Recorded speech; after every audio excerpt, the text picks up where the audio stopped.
मित्रों नमस्कार। मैं पटना बिहार से विवेक रंजन सोनभद्र अपने YouTube चैनल पर आपका स्वागत करता हूँ। आज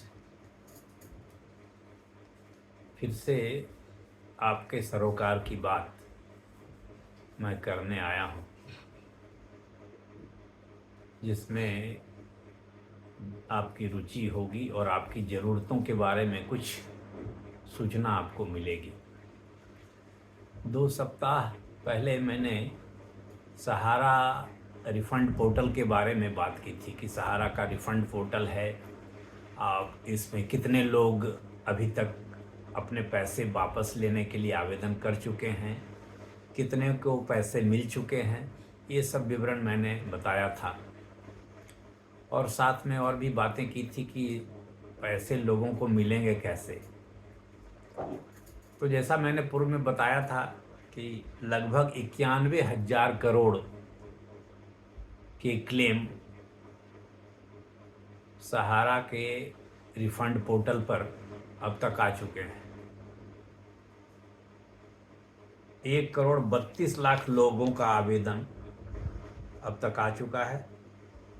उसमें से 14 लाख कुछ लोगों को के बीच 2,541 करोड़ रुपया दिया जा चुका है।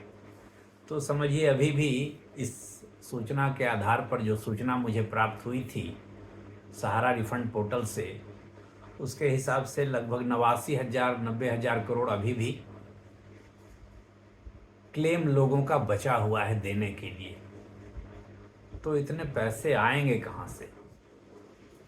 सुनने में आ रहा था कि सहारा से 25,000 करोड़ रुपए देने के लिए माननीय सर्वोच्च न्यायालय का आदेश था। तो उतने पैसे वो दिए या नहीं दिए, इसका जिक्र स्पष्ट तौर पर मुझे शायद उतने पैसे उन लोगों ने दिए नहीं, कुछ कुछ कम दिए हैं। खैर जो भी हो, लेकिन क्लेम तो 91,000-90,000 करोड़ के आसपास का है। तो ये पैसे कहाँ से आएंगे? 25,000 करोड़ रुपए अगर मान लिए जाए कि सहारा ने दे दिए होंगे तो वो होता है।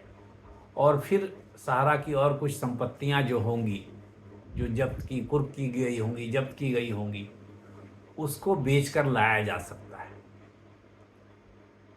तो उनकी संपत्तियां कहाँ कहाँ है, अब पूरी जानकारी जांच एजेंसियों को होनी चाहिए, है या नहीं है इसके बारे में मैं अभी नहीं जानता हूं। अगर अपडेट आएगा तो मैं बताऊंगा। लेकिन ऐसी ऐसी खबरें आती है कि सहारा की संपत्तियों में कुछ हेरफेर हो रहा है। अभी कुछ दिनों पहले एक अखबार में खबर आई थी कि भागलपुर में कोई संपत्ति थी, उसका कुछ लोग गलत ढंग से क्रय विक्रय कर रहे थे। खैर मामला पुलिस की नज़र में आ गया है, तो सब अब वो क्रय विक्रय बंद हो जाएगा। तो सहारा की पहले तो संपत्तियों पर पूर्ण स्वामित्व लेने की ज़रूरत है सरकारी एजेंसियों को, और उसके बाद उसका सही मूल्यांकन कर उसको मोनेटाइज करने की ज़रूरत है। मूल्यांकन कर बेचने, नीलामी करने और वो पैसे लाने की ज़रूरत है। तो इसके बाद ही वो पैसे आप लोगों को मिलेंगे। अभी एक खबर आई है कि सहारा समूह की एक शहर बनी थी, लोनावाला महाराष्ट्र में है, एक हिल स्टेशन है, वहाँ पर एक बनी थी सिटी, उसका नाम था एम्बी वैली। तो एम्बी वैली बनी थी, उसको अभी ईडी ने, प्रवर्तन निदेशालय ने, जो धन शोधन निवारण कानून का अनुपालन करवाती है, prevention of money laundering act का अनुपालन करवाती है, जांच एजेंसी सरकार की है प्रवर्तन निदेशालय, उसने अभी इसे कुर्क किया है। तो अभी कुर्क ही किया है, अभी जब्ती नहीं हुई है। कुर्क होने के बाद जब्त होता है। तो अब कुर्क किया है तो 2-4 दिन में हो सकता है जब्त हो जाएगी, क्योंकि अभी कुछ दिनों पहले सहारा के ये ईडी ने नेशनल हेराल्ड की कुछ संपत्ति को कुर्क किया था और बाद में फिर उसे जब्त कर लिया। तो ये 707 एकड़ की एम्बी वैली थी, लेकिन उसकी कुर्की का जो मूल्य है, कुर्की जो की गई है उसमें मूल्य दर्शाया गया है उसका 1460 करोड़।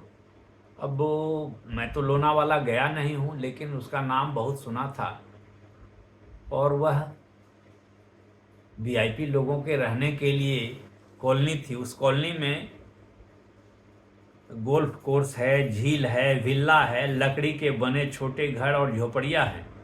यह मुंबई से 110 किलोमीटर और पुणे से लगभग 90 किलोमीटर दूर है।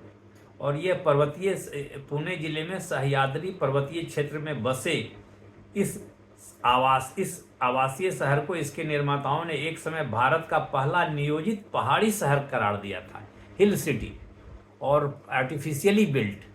तो इसके 707 एकड़ के हिल सिटी की कीमत मात्र 1460 करोड़ है। तो यह बात मुझे व्यक्तिगत रूप से समझ में नहीं आ रही, हजम नहीं हो रही है। मेरी समझ से तो ये कई हजार करोड़ का होना चाहिए। खैर, मैं तो देखा नहीं क्या है वहाँ, नहीं है, इसलिए मैं जस्ट एक अनुमान लगा रहा हूँ। मैं किसी पर कोई आरोप या लांछन नहीं लगा रहा हूँ, लेकिन मैं इसलिए चिंतित हूँ कि 91 90 हजार या 89 हजार करोड़ रुपए आएंगे कहाँ से। तो ये एक 707 एकड़ की जमीन है जहाँ घर बने हुए हैं, गोल्फ कोर्स है, झील है, विला है, उसकी कीमत मात्र 1460 करोड़ अगर लगी है। खैर, ये तो पुरानी कीमत होगी, कुछ ज़्यादा होगी नीलाम। तो मेरी यही चिंता है कि इन सब संपत्तियों का सही आकलन हो और इसके बेचकर मार्केट वैल्यू, जो बाजार कीमत है, उस पर पैसे आए, तभी लोगों को क्लेम मिल पाएंगे। मेरी यही चिंता है। तो सरकार को सतर्क रहने की ज़रूरत है, जांच एजेंसियों को सतर्क रहने की ज़रूरत है कि जो भी प्रॉपर्टी कुर्क हो, जब्त हो और जिसकी नीलामी हो, उसकी सही वैल्यू पर नीलामी हो, बाजार मूल्य पर नीलामी हो, तभी लोगों को फ़ायदा हो पाएगा। ऐसा नहीं कि औने पौने दाम में सर्कल रेट पर संपत्तियां बिक जाए। आज पटना में मेरा अपना निजी अनुभव है कि मैं 4-5 ज़मीन देखने गया, खरीदने गया, तो कोई भी ज़मीन सर्कल रेट पर नहीं मिल रही है। सर्कल रेट पर केवल रजिस्ट्री के लिए वो लोग सर्कल रेट बताते हैं और बाकी पैसे कैश में मांगते हैं। जैसे इधर धवलपुरा एक इलाका है, मौजा है पटना में, जो बाईपास के निकट है, उत्तर पूर्वी पटना में। ये समझ लीजिए कि ये बाईपास जो इधर से शुरू होता है नंदलाल छपरा से आगे, और उधर फतुहा जाने वाले रास्ते में ट्रांसपोर्ट ये बैरिया के आगे, बैरिया बस स्टैंड के आगे, जो राइट साइड में पटना से जाने राइट साइड, उसे धवलपुरा, वहाँ कोई भी ज़मीन 50, 60, 70, 80, 45, 50 से कम में नहीं बिकती है, जबकि उसका सर्कल रेट 12 लाख है। 12 लाख, 15 लाख, किसी टाइप का सर्कल रेट है।